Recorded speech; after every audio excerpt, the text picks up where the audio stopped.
ចិត្តហើយមែនទេក្បែរគ្នាដូចខ្មាស់ខ្មាំងខំពីមុនស្រឡាំងយើងស្និទ្ធគ្នាណាស់មិនដេចដល់វេលានេះអូនមកប្រែប្រួលខ្លាំង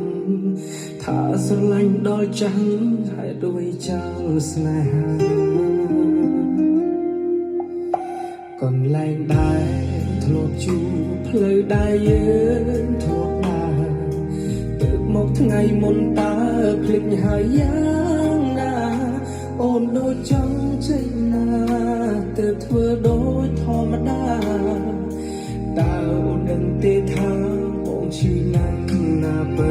នេះឬហេតុផលមនុស្សចង់ទៅហើយក៏បិទផ្លូវ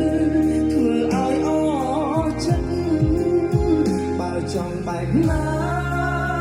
មិនប្រាប់ឲ្យបិទខ្ញុំមិនបិទសិន